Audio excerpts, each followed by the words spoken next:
I don't see it in your, here we go. Okay.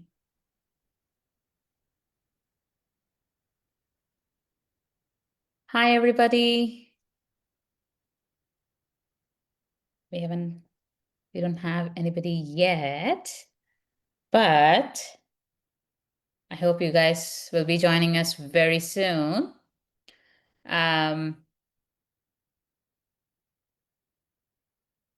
If you joined, if you're joining live or watching the replay, welcome, welcome. If you were here for the class 1 on the Gulf Coast seasons, I'm so glad you were able to join again. If you're new today, welcome. You're in the right place. My name is Vandana. I'm founder of Vibrant Rainbow Gardens. I am both a scientist by training and a long-time Gulf Coast gardener. And they really come together in how I teach. My work focuses on helping beginners and families grow food confidently using organic, climate appropriate methods that actually make sense for our Gulf Coast. So last class, we talked about when to plant on the Gulf Coast, those fall and spring sweet spots, how to survive our brutal summers. Today, we are going to be talking about how to actually set up a garden that will fit into your real life. And I want to be really clear about who this class is for. This class will work whether you are planning your very first garden bed. If you are, please drop number 1 in the comments so I know. Or if you're already growing and want to improve what you already have, or drop a number 2. If not, you have a bed, you're happy about it, you're thinking of expanding and adding on, optimizing, let me know in the comments. Okay, so let's see. We have a few people here.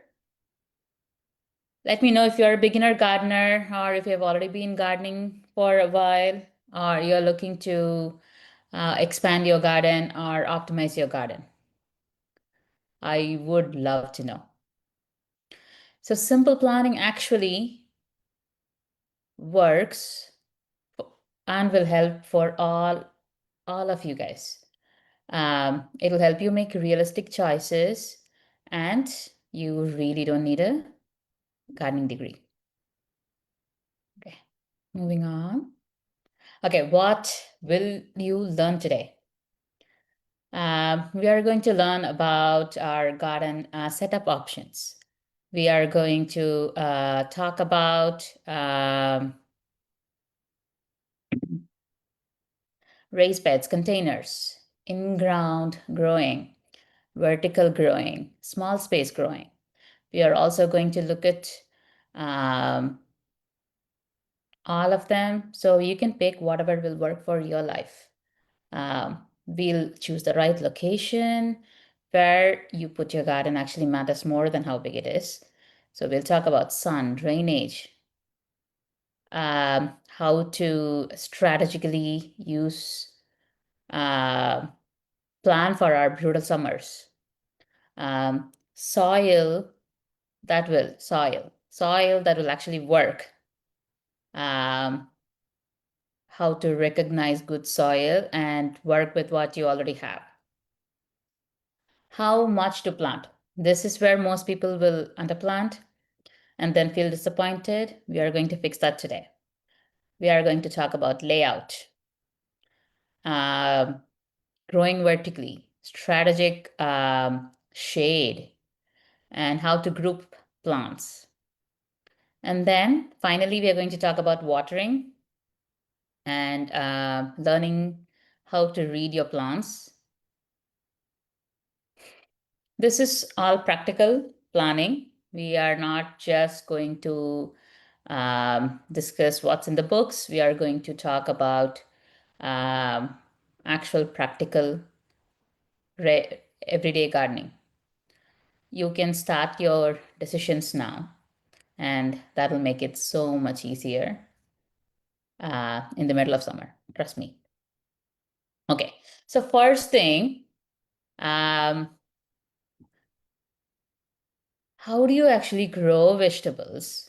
And I think this actually is confusing to a lot of people because there is this assumption that there's, one right way to do this. But actually, no. There is like so many different ways to grow a garden, grow your own food. There's literally unlimited option. You can mix and match, you can pick a lane, you can stick with it, you can start something and then decide this did not work for me. You can move on to another method. So there are like four main approaches. You can combine them, obviously. A lot of people actually do that. So you can do like, 4 by raised beds. That's the um, most commonly used for a suburban backyard. You can build them waist high. You can build them your knee high. You can build them your ankle high. Just to imagine, I don't want to say like, they're like 2 feet, 1 feet, and 6 feet. And I'm like, I'm not 6 feet. Yeah, 2 feet and 12 inches. And I'm like, I always get confused. So I want to pretend somebody's standing and you can imagine a raised bed up until their ankle high and then their knee high and then their waist high. If you have like back problems, oh my God, the waist high beds are like so amazing. If you don't have, you are okay with, kneeling, bending, and in-ground bed is like amazing, which is also very cheaper. Or you can just go ahead with containers like pots, grow bag, even 5-gallon buckets with holes. If you rent, um, and if you do not want to commit to a certain or commit a certain space for your garden, you can do containers. Or if you only have balcony, containers will work amazing there. For in-ground spaces, you're basically claiming a section of your yard and amending the soil and planting directly in the ground. It's a very old school, but it works beautifully, especially if you have decent soil to start with. And then you can also um, do vertical. You can grow vertically. We'll be covering all of this in detail. Um, we are we are actually going to talk a lot about the vertical growing part in detail. And this is a serious game changer for small spaces. If you have a small yard, you need to grow vertical. You don't need to convert your whole yard if you actually want to grow some food. You don't. You grow your own vegetables. You don't have to just pick one of these as well. You can have a raised bed and a few containers. You can grow in ground and have a few raised beds and add vertical trellises for vertical growing. The question is not which is the best. It's more like what will work for you. Okay. The goal is to match the setup to your actual family life. If you want a structure, you already have poor soil, you know that you have poor soil, and you do not have a lot of time, you don't have time weeding all your plants, vegetable plants, raised bed is the way to go. And if you can make it at least knee high, because the lower the raised bed, the chances are you're going to end up having to compete with weeds, especially if you don't spend a lot of time in your garden. You will just have weekly tending, but that's one of the costlier options. Containers, if you're a renter, if you're an experimental gardener, if you have only a very small space. The only caveat is it's a lot of watering. You can, depending on your budget, you can move from super cheap $5 buckets from Home Depot and you can drill hole, and or you can go like, $100 beautiful containers. The next thing is in ground. Just like a row garden, what you see in any of the, I think it was Victorian gardens. It's a long-term commitment. You can basically carve out a piece of your yard to make a garden where you grow your vegetables directly in the ground. Maintenance is based on the season, and the cost is relatively low compared to. And then my favorite is vertical. You can grow, it's basically maximizing your existing space and add without adding extra beds. It's a little bit of a setup, depending on, you can go super cheap to super costly, depending on your budget. And the time consuming part is actually training the plants across the trellis. Just a small note, you can use your, for verticals growing, you can use trellises, stakes, cages, or towers. The plants are basically going to grow upwards instead of sprawling. This works beautifully for indeterminate tomatoes, cucumbers, pole beans, peas, even small melons and squashes. And there are a lot of vining flowers, like morning glories, sweet peas, even roses that love trellises.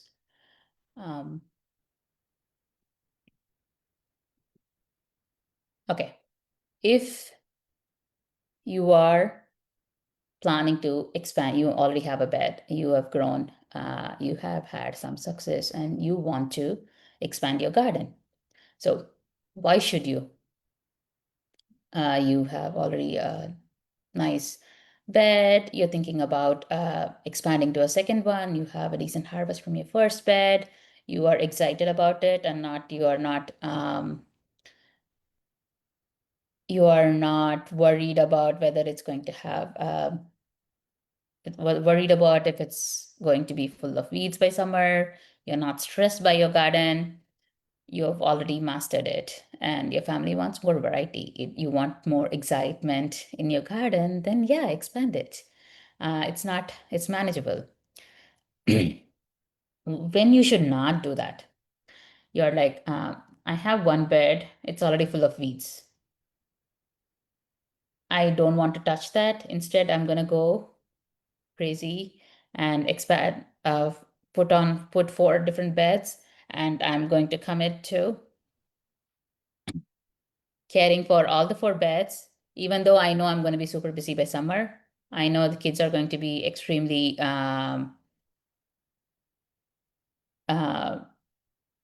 extremely busy, and I'm going to be busy driving them around. I do not have time for that, but I'm going to expand it to 4 garden beds.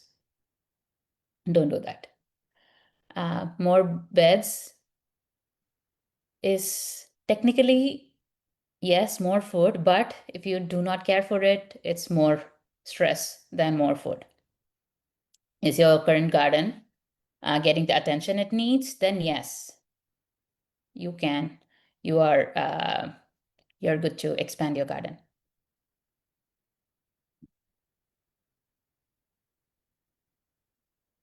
Okay, now let's talk about, for those who are thinking, hey, this is all sound great, but I live in an apartment, or my yard is like a tiny postage stamp.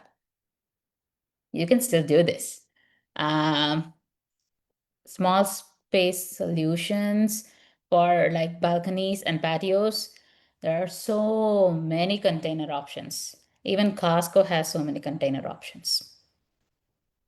If you only have side yards, like very narrow side yards, go for narrow raised beds. Like you don't have to do 4 by 8, you can do 2 by 8 instead of 4 by 8. And if you live in apartments, you can do like vertical beds, like the beds that are stacked. One of my favorite is Greenstock. I love their vertical beds. I also love hydroponics, which is an amazing option for apartment living. If you have a tiny suburban lot that can only handle a couple of beds, start with one. One really amazingly planned bed will every time beat a chaotic, huge garden. Containers plus using up your vertical space is like maximum production with minimum space. If you have any questions while I'm talking, please feel free to comment. I will get back to your questions as soon as I can. Next one. Location matters more than size of your garden. Okay, so you've decided what you're going to be growing. You have decided whether it's going to be a raised bed or a container or a mix of both. And now where does it go? Where should you put your garden? And this is where a lot of people make a mistake. I made pretty much all mistakes here. So I want to give you a detailed section where you don't have to make the same mistakes I did. If you make a mistake with your location, it's going to haunt you all season long, especially if it's one of those raised beds or in-ground beds. If it's a container, you can just quickly move. That's a bigger advantage for container. A small, well-placed garden will really outperform a poorly placed garden every single time. So first decide if you're going to grow only in the spring, or if you want to grow all year long, or if you ever think of growing all year long, know that your sun is going to move, is going to be lower on the horizon. So you have to think about it when you're growing in winter. Most people know this. You need at least 6+ hours of sun if you ever want to grow a fruit, meaning like, anything that is coming after the flower is a vegetable or a fruit. So they take at least 6+ hours. 6 to 12 is the ideal. We get crazy sun and crazy heat in the summer. So morning sun is preferred. Afternoon from 2 to 6, if you can provide shade or strategically place your garden where you'll have some shade there, that'll be the most amazing thing that you can do. Even if you cannot do that, there are other things you can plant for that. You just plant some sun-loving plants or provide artificial shade. Good drainage, that is really important. If you have a yard that's a low-lying spot, if you have a low-lying spot in your yard and it floods every time there is a big rain, you don't want to put a garden there because all the vegetables will not like a waterlogged soil. Next thing, and not a lot of people actually think about this. I did not think about this for the longest time, and it took me a long time to figure this out. Source of water. You want your water source to be close by. If you have to lug like 200 feet of hose from your home to the garden every single day, How many days are you going to do it, especially in the middle of summer? Think about it. So find a spot that will check all of these points, and hey, you're good to go.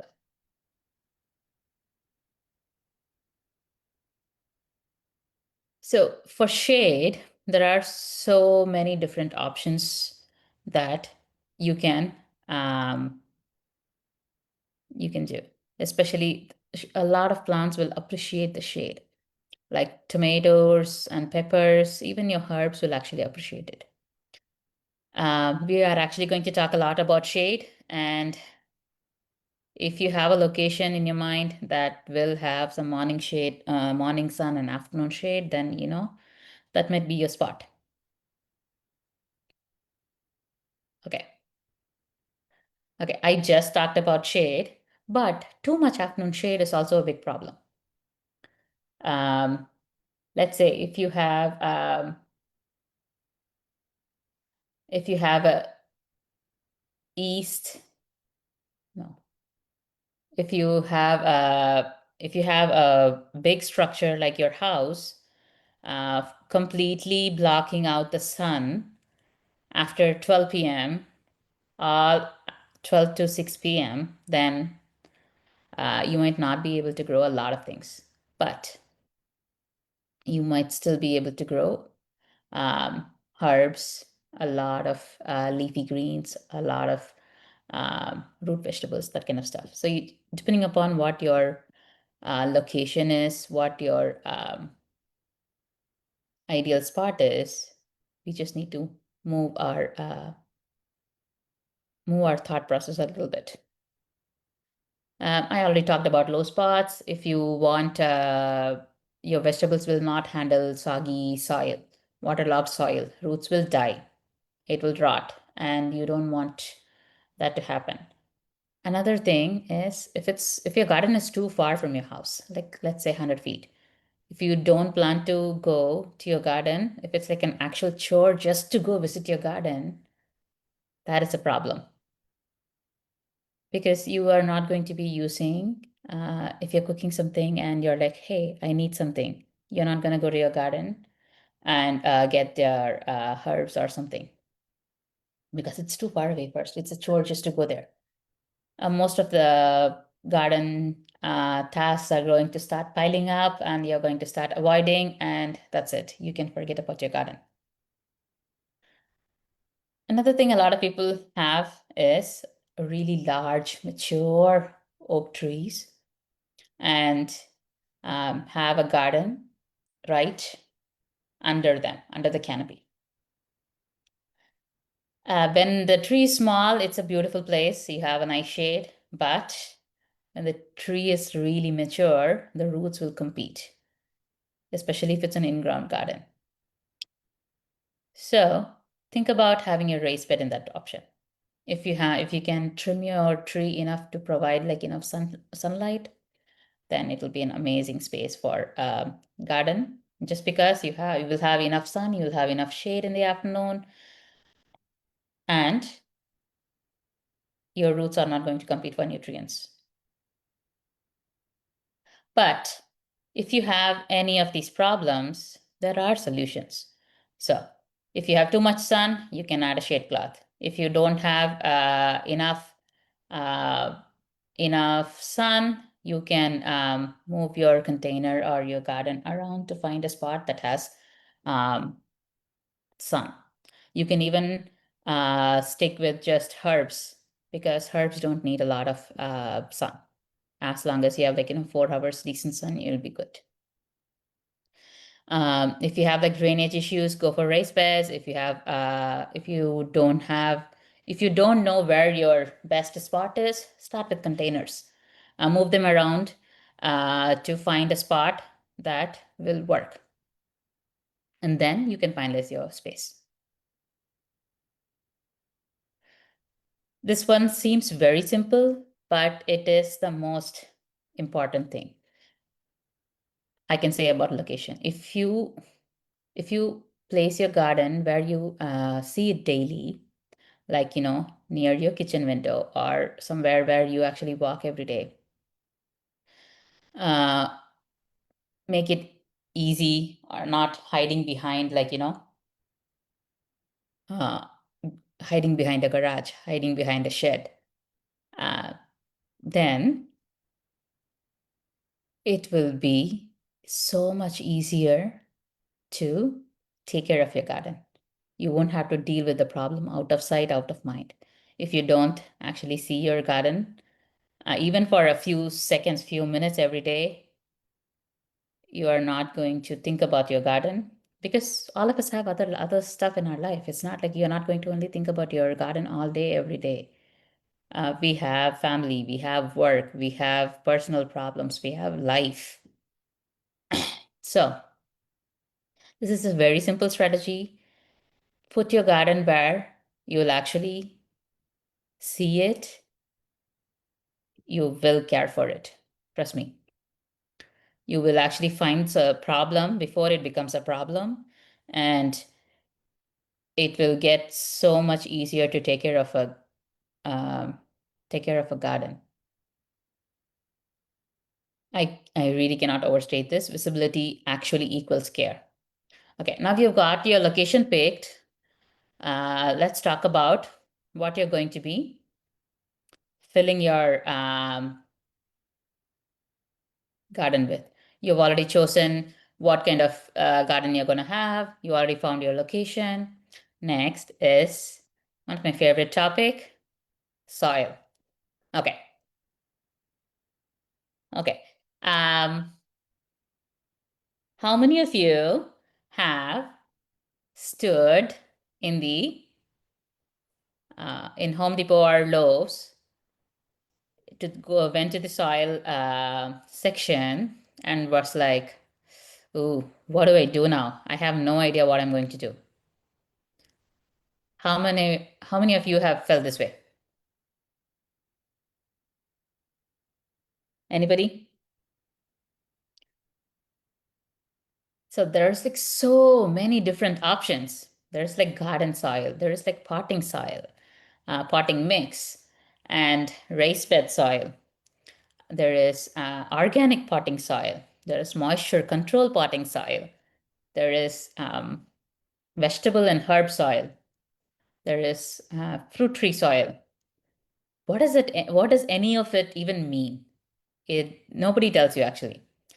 The cost of the soil ranges anywhere from $3 to $20, $30.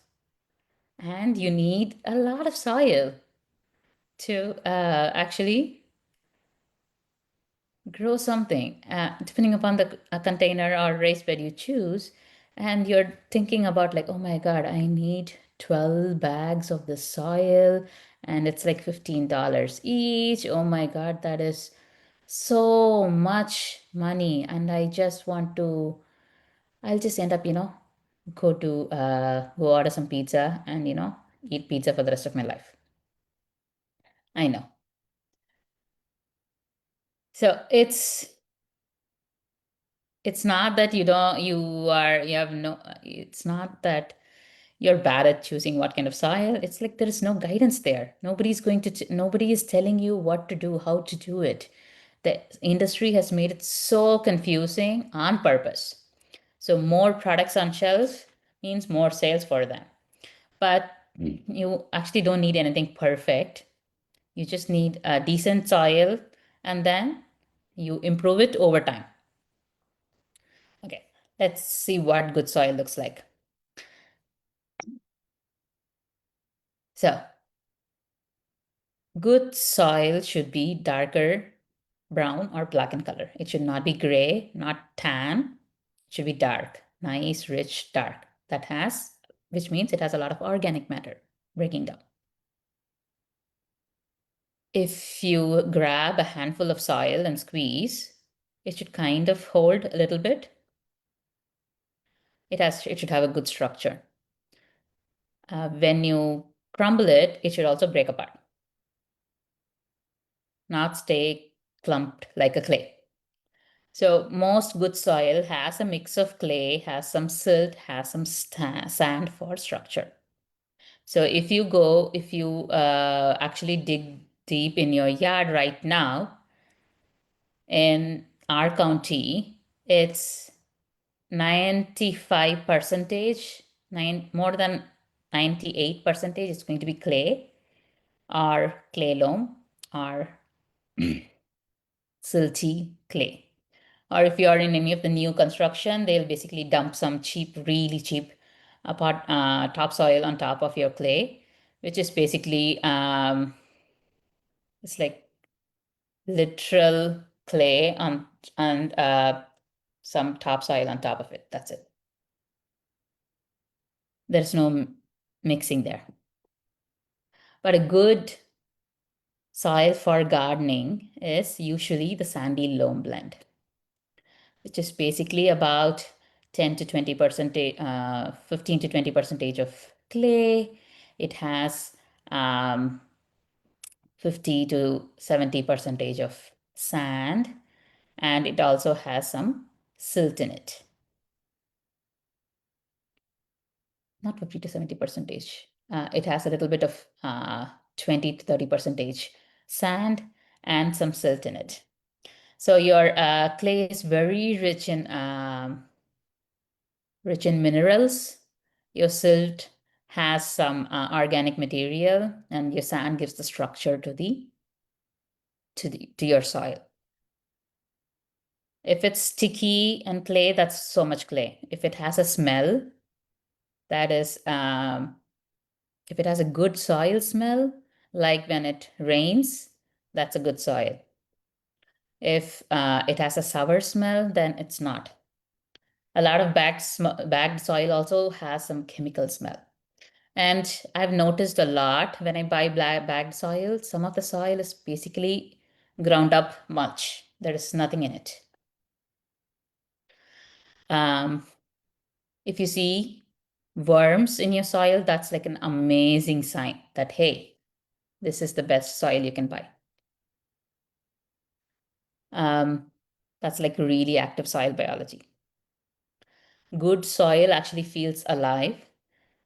It is full of microorganisms, bacteria, soil bacteria, fungi, there's mycorrhiza, there is like worms that help your plants eat and grow. The problem with the bagged soil is it's just not enough. It often has some does not have full nutrition at all for your plants. How many of you have just bought bagged soil and it did not work for you? Yes, if it's stinking, then no, that's not a really great soil. Yes. They dry out and form like a solid, hard clay kind of stuff, hard as cement. Yes. They are not for growing they are usually not for growing in our area at all. It really gets compact after watering. But what do we even do? That's what we get. How can you make it better? Add organic matter over time. This is the best thing you can ever do to your garden. Give it a lot of organic matter, compost, aged manure, leaf mulch, your vegetable scraps from your kitchen, your fruit scraps. If you have like chicken, if you have like rabbit, manure. Don't put any dog poop in your compost. That's not good for your garden. You're adding it every season. This is something most people don't know and practice. For a garden to be productive every year, you need to give it food. You cannot expect one and be done with it. You have to give it organic matter every year, every season. build soil over time. This is one of my favorite thing to do. Yes, start with really bad soil, but you can build your soil. It's amazing how much a little organic matter will do to your soil, how much soil biology increases when you build your soil over time. This is one of my favorite method. There are so many different options for that. You can do lasagna gardening, you can do hugelkultur beds. You can just bury your kitchen scraps. You can blend the whole thing and then dump it on your in your garden. You can do worm castings. You can have like worm farm in your garden or in your space, and then add the castings to your beds. Another thing is mulching. I don't recommend woody mulches. I don't recommend woody mulches to the to for vegetable gardens, especially hardwood mulch. But composted mulch is amazing for a vegetable garden. If you already have a garden that is already set up, top dress with compost right now, even if you have plants growing. Um, I actually use compost as my mulch. So it literally helps, works as mulch on my vegetable gardens, and it feeds the soil.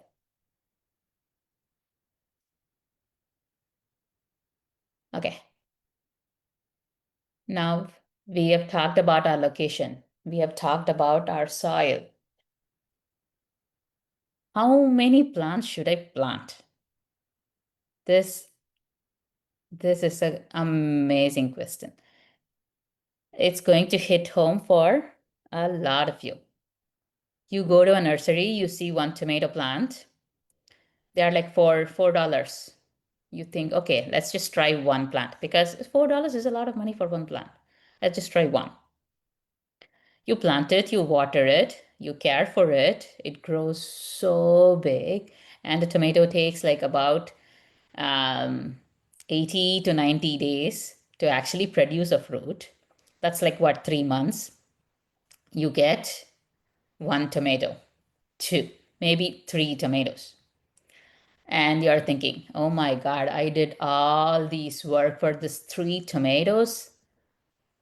That's what I did when I first started gardening. I got like one tomato, very, very bad tasting tomato, after 3 months.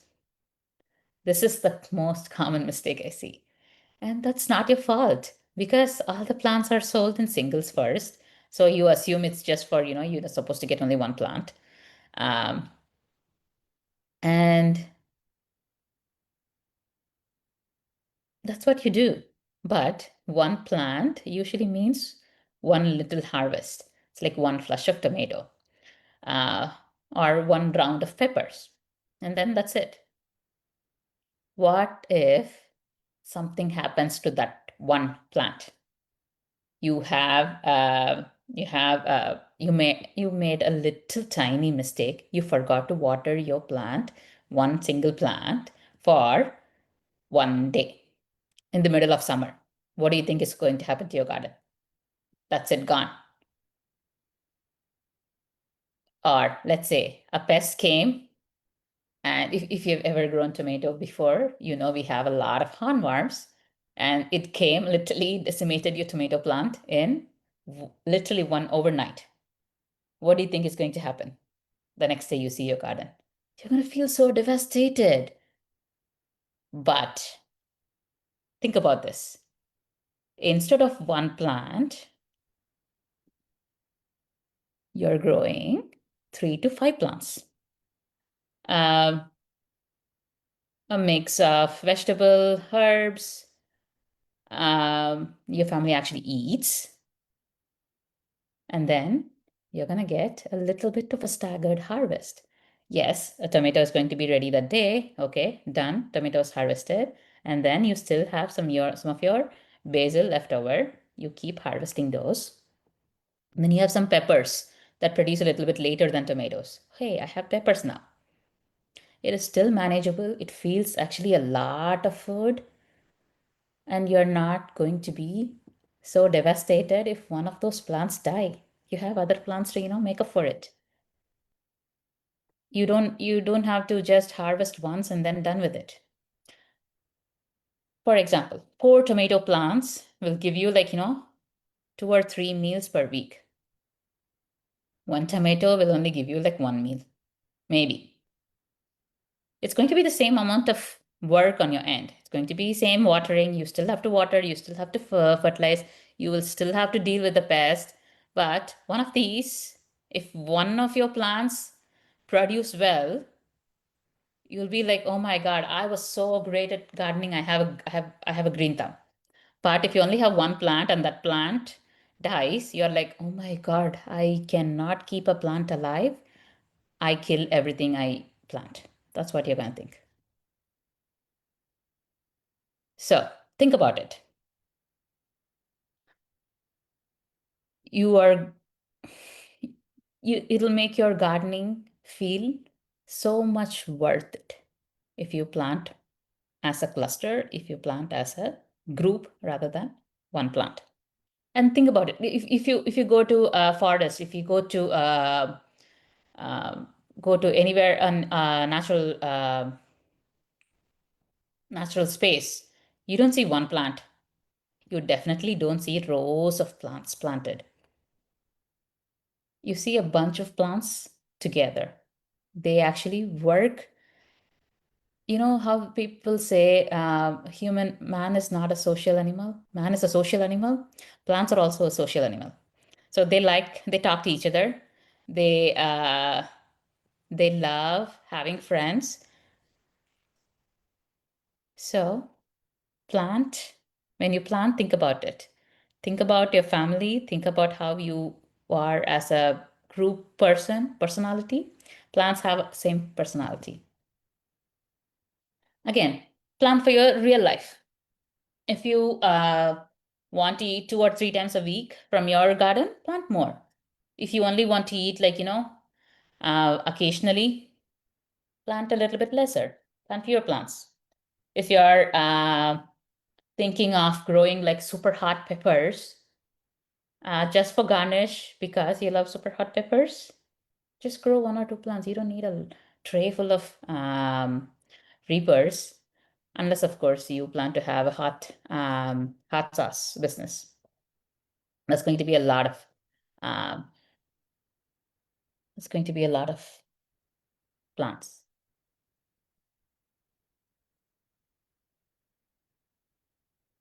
So vegetables do not grow alone.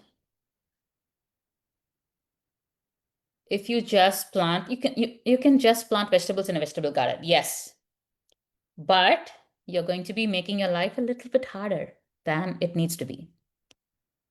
So flowers and herbs will attract beneficial insects, pollinators, and predators for your most bothersome pests. The ladybugs that are attracted by the flowers will actually eat your aphids. The lacewings that are attracted by white flowers will eat your pest eggs. You want these guys in your garden. And if you plant herbs in your vegetable garden, they will confuse your pest with their strong scent. A lot of garden pests find plant by the smell. I know it's so hard to think about it. Imagine you're a pest. You don't know imagine you're an aphid. You don't know how it looks. You don't know what plant you're looking for. You just find it based on the smell of that plant. Every plant has its own distinct smell. So if you confuse the smell sense of the bugs with, planting different kind of plants together, your plants are going to, it's going to make it harder for the pest to find the plant. That's the whole point. And by then, your predators are going to come in and they're going to eat away the pests. So it's a big win-win. You're going to create a ecosystem where your plants are going to take care of each other. Your predators are going to take care of your pests instead of a monoculture, meaning you are not going to grow one single type of plant where if a pest comes, the whole garden is gone. That's the biggest problem with, big agriculture. The flowers and herbs will help the garden actually protect itself. A lot of commercial farms, sorry, I have my daughter here. A lot of commercial farms just grow one type of crop. It's just acres of corn or just soybeans, and they have to spray constantly because the pests come for the plants. You don't want that. You want combinations where the plants will talk to each other and help each other. For example, marigolds and tomatoes. Marigolds have a very strong smell that will prevent your tomatoes getting attacked. Basil is also a strong companion plant for tomatoes. And peppers. Nasturtiums and squashes. Nasturtiums are edible flowers and the leaves are also edible. These flowers and herbs will actually help the garden protect itself. You are not just making it pretty. That's a big side benefit. You will make your garden so pretty if you start planting flowers and herbs with your vegetables. But you're actually building natural pest management.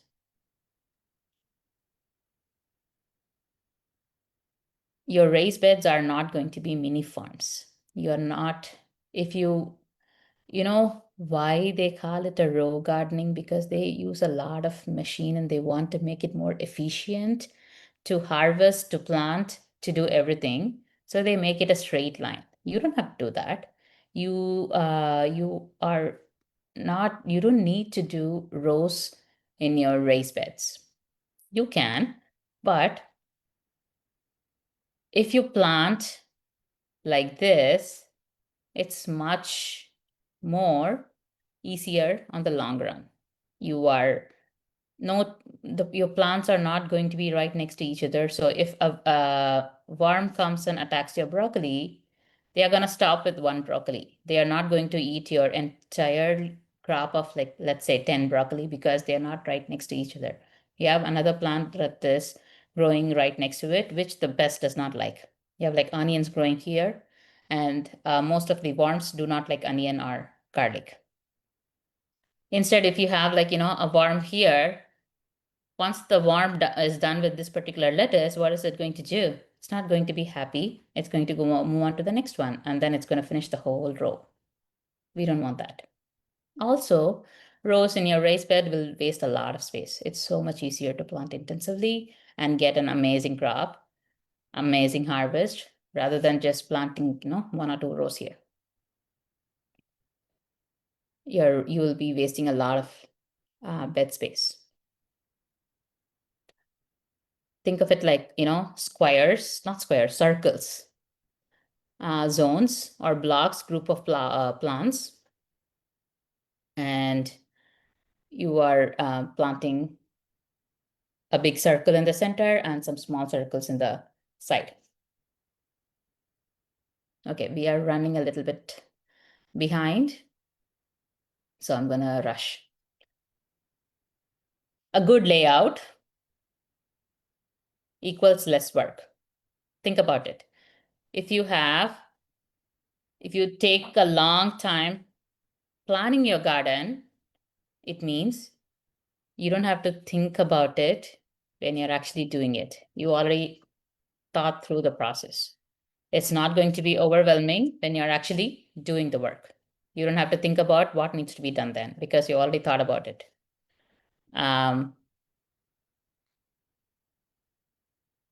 Most of the problem in a garden usually comes from a poor layout. You will have, if you have a good layout, you will spend less time with problem spots. You won't have issues reaching. You won't have you're not going to hunt down what plant is where. It will make watering so much easier, and you can group your plants based on what the plant needs, and nothing's going to get forgotten in the back corner. You can plan for your airflow. You can plan for your disease control. You can plan for your how, in summer we have this crazy humidity. You can plan for that. When you actually, if you have a good layout, it will actually help you see your plants and identify your problems super easily. When your plants are actually organized, it is easy to notice. You have a yellowing leaf. Oh my God, there is something wrong. And you can figure out what is wrong. If there is a pest damage, it's easier to notice before it becomes a crisis. So think of layout as a preventive maintenance.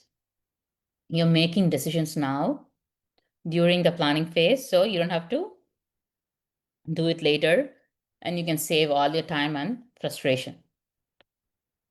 Okay. This is one of my favorite things.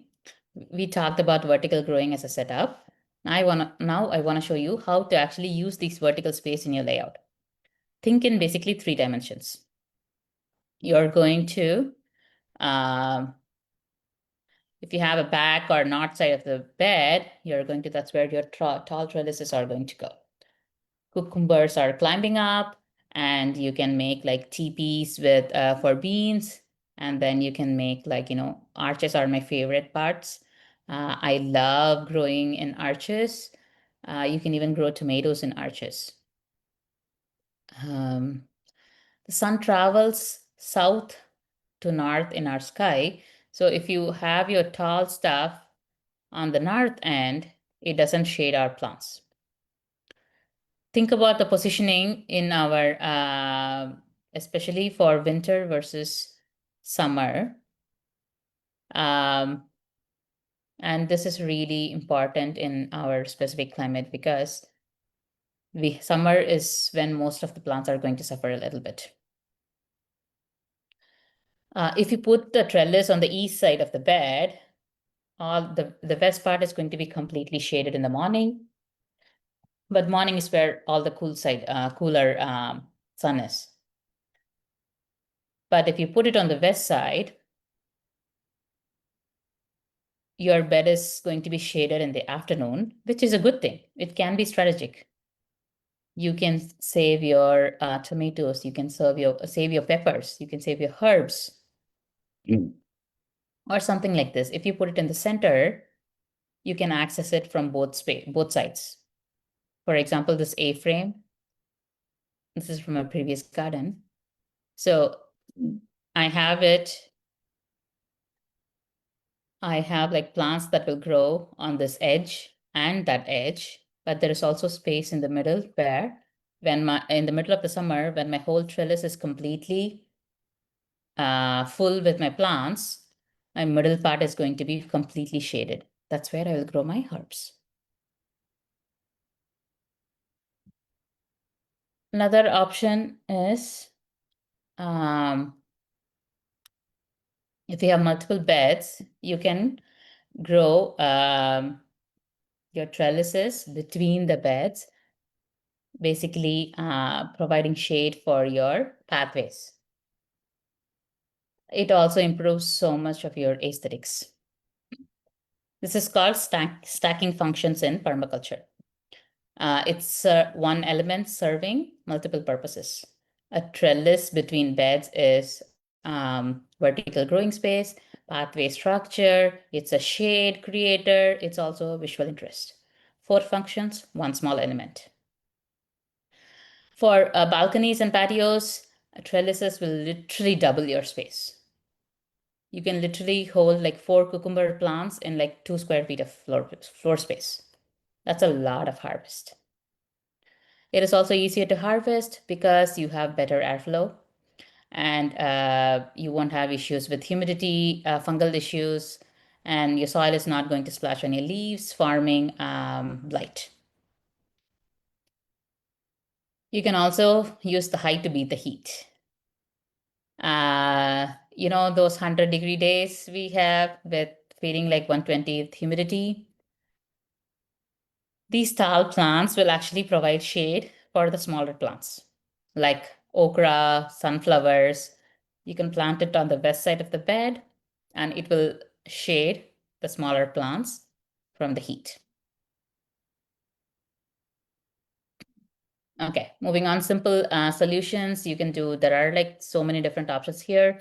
For easy and inexpensive options, you can go with bamboo stakes, tomato cages, or I love cattle panel arches. They're like you can grow, they last long with T-post and wire. You can grow, it lasts up to 6 to 8 years. Wooden frames doesn't last that long, but they do work beautifully. And some of the permanent structures like, arbors, pergolas for your perennial vines, they will work beautifully as well. Next thing I want to talk about is, I'm running a little behind. I really want to talk about is access. When you have beds, make sure you're actually able to access all parts of bed.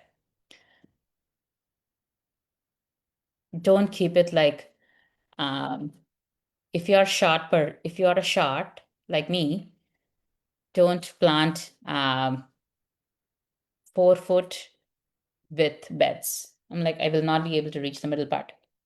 And don't put all your beds uh, towards the, don't put wide beds toward the fence. That way you'll not be able to reach the end of the beds.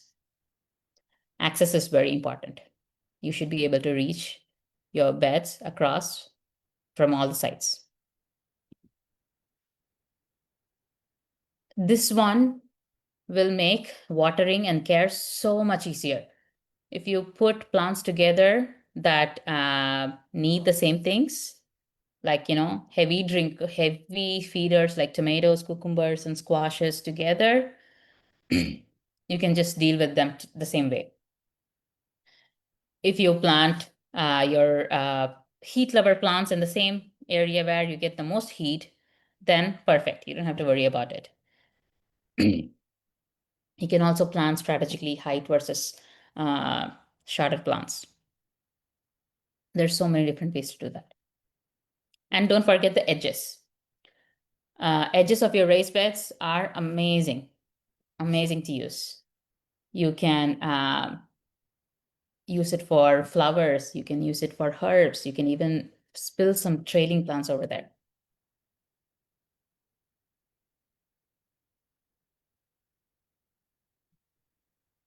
So if you leave some empty spaces between your beds, that is not a waste. You need that for growth. You need that for airflow. You need that for access to the beds. And walking paths between beds is very, very important. That way you don't step on the soil.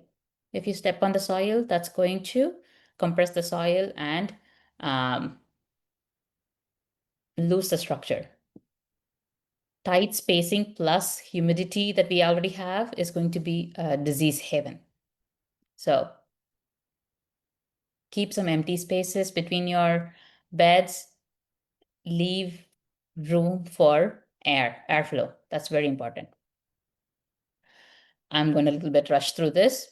So watering, I see a lot of people making mistakes with watering.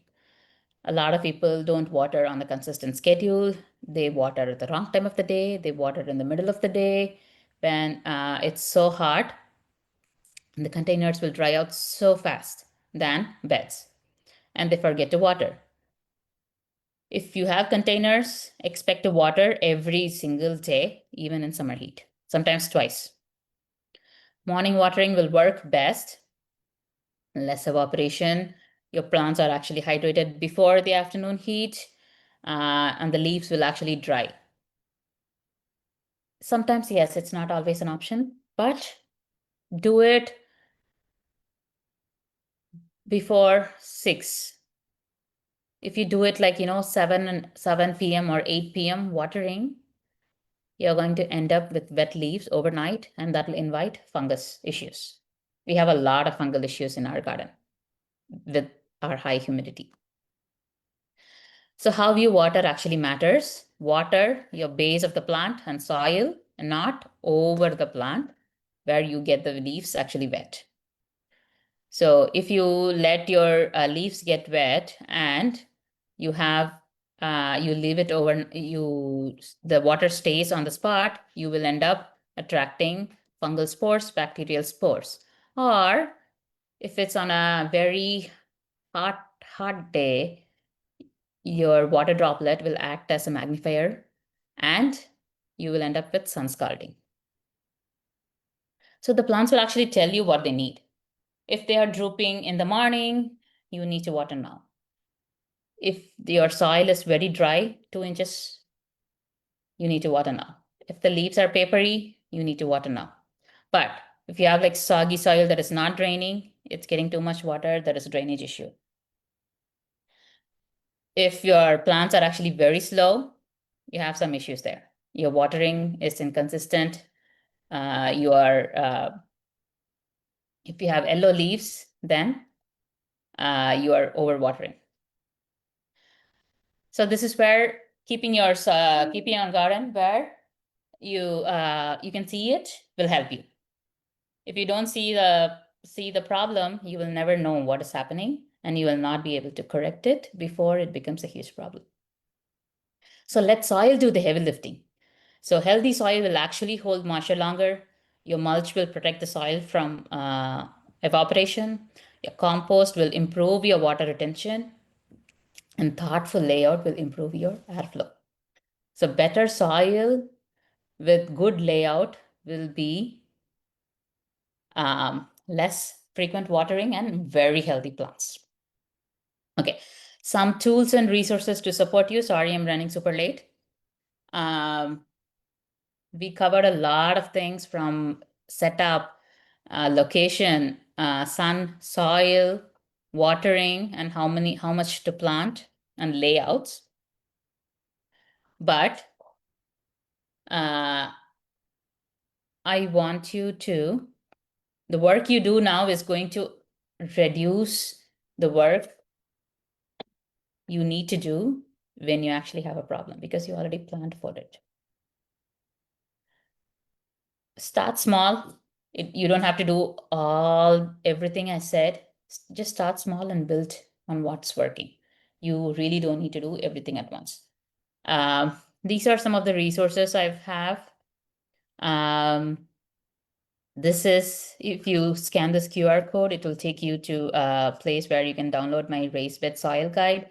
This is a recipe that I have, which I actually use in my garden. It's like tested. I've been using it for a long time.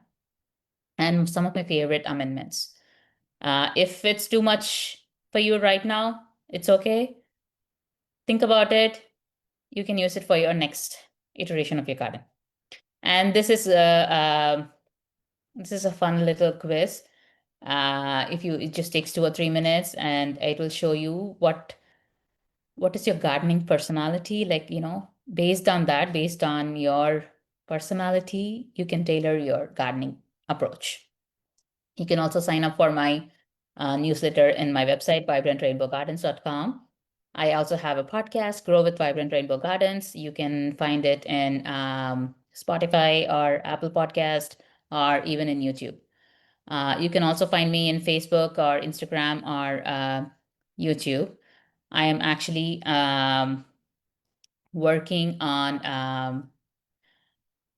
a 6-week supported small group experience in March for people who like to uh, grow together in a community like feeling. So that is coming up next. I also work one-on-one with families to tailor personalized approaches for their family. So these are all different ways to support different learning styles and life stages. The goal is the same, to help you grow your own garden with confidence in a way that actually fits your life and the climate we are in. Okay, what is coming next is on the 23rd of February, we'll have Grow, Care, and Harvest. This is also a fun one. I hope to see you there soon. Okay, thank you so much for staying late. I really appreciate it. See you next time. If you have any question, feel free to add it to the comments. I will reply in the comments. Thank you.